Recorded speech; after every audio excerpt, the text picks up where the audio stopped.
We are watching as the regime in Iran is coming to a close. Right now, there are ongoing attacks being carried out by Israel as well as the United States across Iranian bases and its ballistic missile launchers. But despite these attacks, the regime continues to fight. It continues to seek to survive. And that's why right now we're seeing attacks across the Arab world as well as on allied targets in countries such as Cyprus. But these attacks, they're not going to save the regime. At this point, it is a matter of time because within Iran itself, we see that the population has rallied against this government. Keep in mind, it was only weeks ago where tens of thousands, if not hundreds of thousands, came to the streets in major cities to protest against the mullahs. The mullahs refused to budge and, in fact, killed thousands of protesters. But today, it looks like the tide of history is beginning to change. My name is Dr. Jason Smart. I'm a Kyiv Post special correspondent and a national security advisor. The situation right now in Iran is quite tense, and the attacks have not stopped. Speaking to people earlier today who are in Iran and those who are working very closely with others in Iran, it seems that the situation will only get more complicated as the days go on. So far, there have not been attacks by the allies on targets such as the electricity or the water in Iran. It's been limited only to military targets. That's much better, though, than Russia does using Iranian weapons when it attacks Ukraine, specifically to make the civilian population suffer. But the attacks that have been carried out so far successfully by the United States and Israel have done things such as to eliminate the head of the armed forces. It has also eliminated the head of the IRCG. Now, what's so interesting about this is that the IRGC is a terrorist organization. The Revolutionary Guard itself is one that is known in the country for the terror that it creates, for the terrorism in which it engages. But today, it seems that it can no longer respond as it could before. Just so far in the news cycle that's come out, it seems that at least 6 high-ranking IRGC officials have been killed. But in addition to this, we see that others have also been eliminated, such as the leader of the country, the Ayatollah himself. The former president, Ahmadinejad, has also been killed. And now, lacking senior leadership, it becomes harder to continue fighting. Who's to coordinate? Who takes orders from whom? But that has not deterred the Iranians who continue to fight for the regime. We've seen the attacks carried out across the region, including in Dubai at the world's largest hotel there. But there's something else. We saw the attacks in Cyprus at UK bases. Those bases, fortunately, were not struck, it appears, at this point. But the attacks that were also carried out on the USS Abraham Lincoln were also not successful. Now, considering the fact that Iran is using ballistic missiles against U.S. military targets, it sounds pretty shocking. And fortunately, nothing bad happened. But it opens up a different question. Why is this? Why is Iran believe that this somehow will help them? That attacking the French naval base in Abu Dhabi will somehow improve their situation? The fact is, it is just a form of terrorism. They're doing anything they can to hold on to power, anything they can to make sure they can preserve their power. Because the Iranian people themselves are not going to be merciful to the Iranian leadership if it falls. And today, they're willing to fight to the very end to make sure that doesn't happen. But so far, looking at the attacks, they're failing. Look at the UAE. The defense ministry there says they've intercepted 152 ballistic missiles and 506 drones. Incredibly enough, simultaneously as Iranian drones were coming down on Dubai, they were also coming down on Kharkiv, Ukraine. The drones that are manufactured in Iran are used against Ukraine. And that's a key part of the story that is often missed. This war right now is not one that just affects Iran. This directly affects Ukraine. This very positively affects Ukraine because the Iranian leadership is a close ally of Russia's. In fact, if you look at the close allies of Russia, they have very few. We saw that Assad is no longer in Syria. The loss of that meant that Russia lost its ability to project strength into the Mediterranean. We saw the fall of Nicolas Maduro. He was their ally to do things like washing money.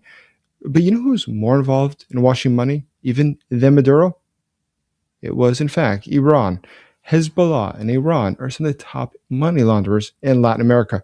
And the reason is very simple. It is, in fact, in Latin America where, one, there's less attention on them, but two, they've considered to be fertile territory for decades. When you look at the major attacks that have been carried out by Iran over the years, Many of them were in fact in Latin America.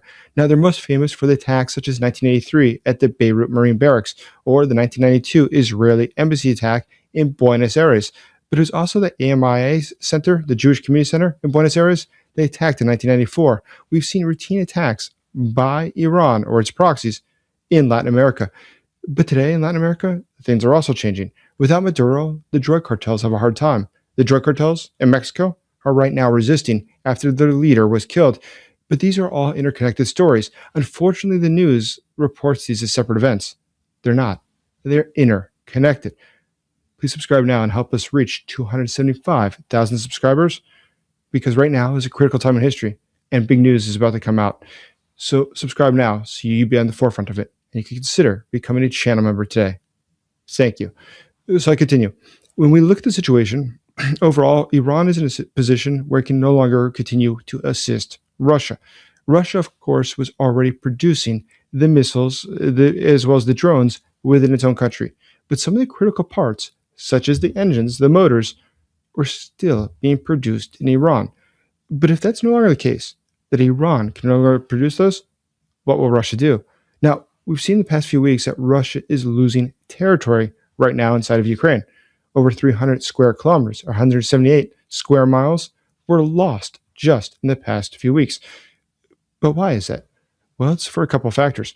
One of which is simply that Russia doesn't have enough missiles anymore. It doesn't have enough drones anymore. And today, that's only going to get more dry. It's not going to get better for the Russians. But there's another factor here as well.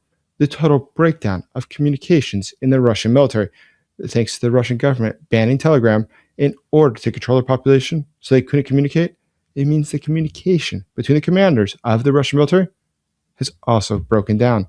But going back to Iran, how this all fits together, let's remember that today, what Iran is trying to do is trying to attack things such as oil products within the Middle East, attacking things such as the refineries there, attacking things such as the oil extraction points. But the reason is simple. Iran at this point cannot fight a conventional war. It cannot hope that it can continue to fight a war. It cannot launch an attack against the United States, for instance. At this point, it's quite clear. And that's actually by itself sort of fascinating. Iran for ages had promised that if it was ever attacked, it would have a doomsday scenario where it would launch massive missile strikes on the United States. They would launch massive attacks on other capitals in the region. But today it has failed in that. It's launched its drone attacks, but at this point, anyone can launch drone attacks. That's not very special. But there's something else, another important factor of why Iran's response is likely failing. Today, we see that the allies of Iran are not coming to rally around it. Look at the case of Hezbollah and Hamas. Where are they? Why aren't they helping? Why aren't they doing more? Where are the Houthis? The fact is that today, they're not doing very much for Iran. And that's because they all have their own problems. One, they're broke. They haven't had money for a while. The Iranian currency has nearly totally collapsed. In fact, some official trading says now the exchange rate for US dollar to Iranian rial is $1 for 0 rial. That's because the rial has no value. You cannot buy it any longer. That's how bad their economy has become. And that's why people were protesting. They were hungry. But now that the regime cannot pay for its proxies, the regime cannot keep the show on the road. But it goes a step further than that. And this is a key part. Russia is in a very similar situation. Vladimir Putin's entire power structure is based on the ability to divide up wealth, to share with others what he loots, or to give them domain over various fiefdoms where they can steal from the population. But now, Vladimir Putin is having some serious money problems, and hence why we see people in Russia's elites being deprived of all of their assets. As I've said to you before, 1 in 8 Russian billionaires on the Forbes list of the richest people in Russia, 1 in 8 has had their assets taken by the Russian state just in the past couple of years. And that's because today they're stealing from their own population. But within Iran, they can't even do that. And at this point, it doesn't really matter because the Iranian leadership has been decapitated. The most senior people in the country are no longer there. Now, the key question at this point that will decide what happens next is what happens with the Islamic Revolutionary Guard, as well as what happens next with the government itself. Will continue to claim power. Who will claim power? Who is a de facto versus real leader of the country and who takes orders from whom. But for a revolution to succeed, the one that we're hoping to see now inside of Iran, something critical must occur. And that is that always in history, we have to see defections from the military as well as from the intelligence service. In the case of Iran, the intelligence service will probably be the key feature. When we start to see defections from there, it'll mean that tide is truly changing. But at this point, we have not seen those defections yet, which might mean that this is something that will endure even longer. But at all times, we can be assured of this. The intelligence gathering being done by the West against Iran was absolutely phenomenal. In fact, the reason that the attack was launched daytime on a Saturday, completely unanticipated by everybody, typically these are done at night, was because the West knew exactly where the Ayatollah would be, where the senior leaders would be, and opportunistically attacked that facility. It was able to eliminate them all at once. It was not planned to be like this. It was just luck that they were all in the same place at the same time, and so the decision was made to act on this good fortune. Now, going ahead, though, for the Iranians themselves who are demanding freedom, we've seen that globally. We've seen the protest in Washington, D.C. We've seen the protest in Europe. We've seen the protest even in Latin America, such as in Ecuador, where there at the Iranian Cultural Center, there were protests against the Iranian regime. But these protests, which have spread, which are very popular with those who oppose the dictatorship there, it is something that is finally coming to fruition. And that's why there's such a sigh of relief for those who have suffered for so many years under this horrible, horrible autocratic system. One that supports not only terrorists globally, but also supports the oppression of its own people. But for Russia, when it looks at this, what do you expect it will do? Well, it seems at this point it's doing just about as much for Iran as it did for Maduro and it did for Assad. Not very much. Now, Vladimir Putin just last year was asked at a press conference what he would do if the United States were to carry out attacks on Iran. His exact quote was that, quote, "I don't even want to think about that sort of reaction," indicating that it would be something horrific, that Russia would reply with great force and slap down the Americans. But at this point, what has Russia done? Has Russia done anything at all? At this point, it has not. And that's why the Iranians never greatly trusted the Russians. The own history between Russia and Iran has had a very complicated history. Remember, Russia occupied parts of Iran right after World War II. So this relationship has never been a great one. But today, it's a relationship that was always considered to be very transactional in nature.